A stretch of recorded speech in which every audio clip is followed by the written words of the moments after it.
نون ساکن و تنوین کے احکام۔ جب بھی نون ساکن اور تنوین حروف الف با سے پہلے آتی ہیں، ان چار حکموں میں سے کوئی ایک حکم رکھتی ہے: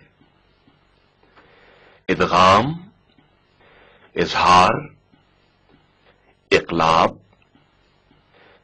اخفا۔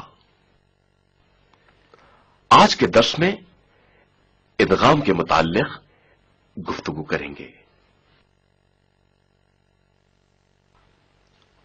ادغام یعنی دو حروف کو ایک دوسرے کے اندر ملا کر تلفظ کرنا۔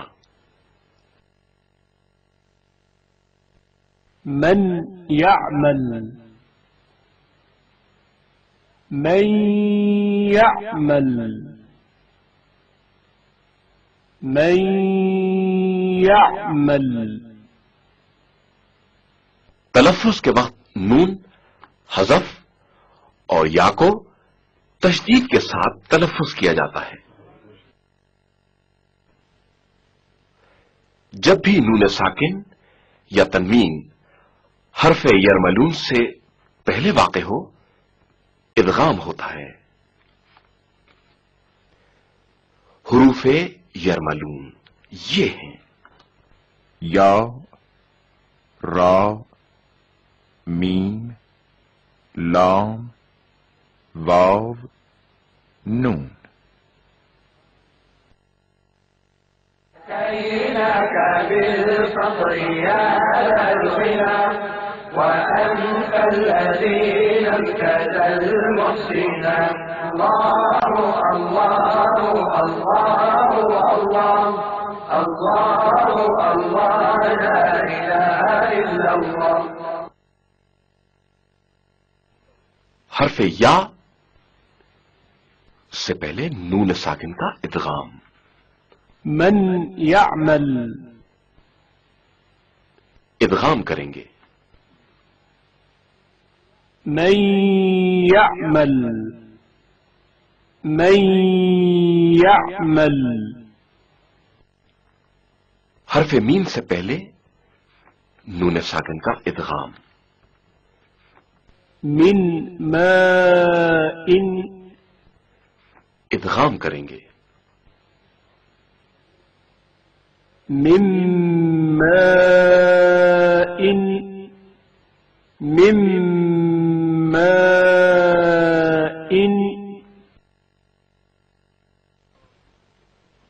حرف یا سے پہلے نون ساکن کا ادغام۔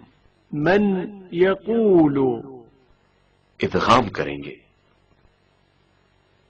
من يقول، من يقول۔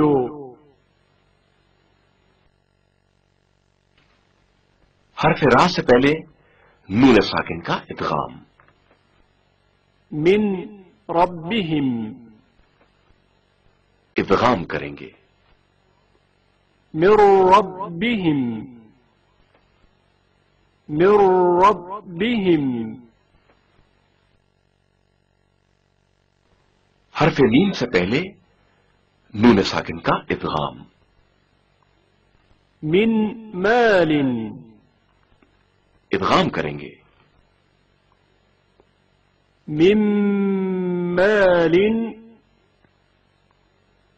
من مال۔ حرف نون سے پہلے نون ساکن کا ادغام۔ من نعمة،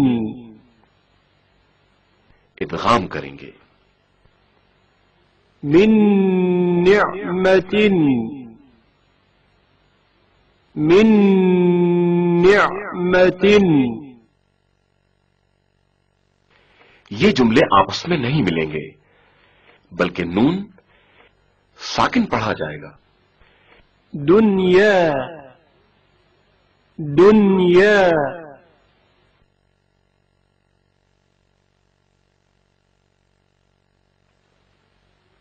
بنيان، بنيان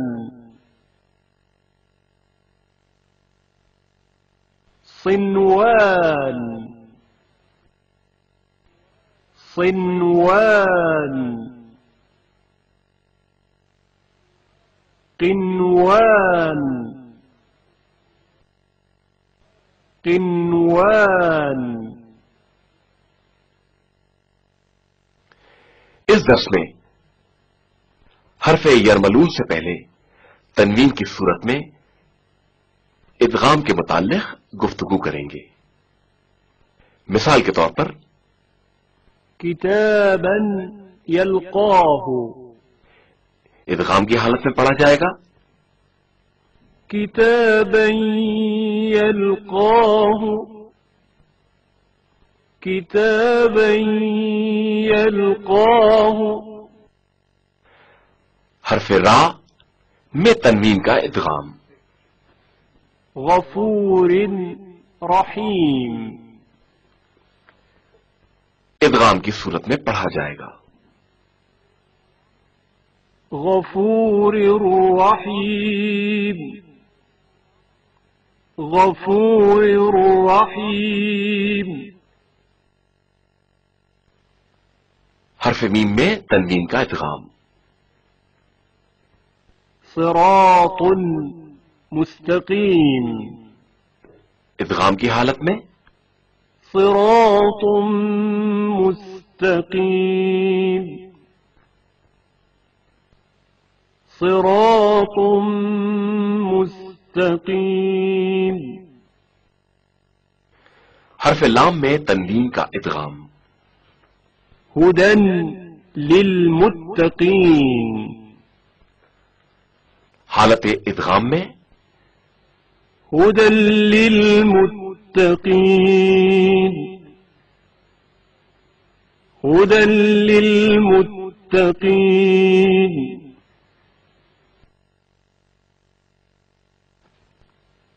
حرف واو میں تنوین کا ادغام جنات وعیون ادغام کی حالت میں پڑھا جائے گا جنات وعیون جنات وعیون. حرف نون میں تنوین کا ادغام یومئذ ناعمہ ادغام کی صورت میں پڑھا جائے گا یومئذ ناعمہ یومئذ ناعمہ. كيناك بالفقر يا ذا الغنى وأنت الذي لم تزل محسنا. الله الله الله الله الله الله لا إله إلا الله.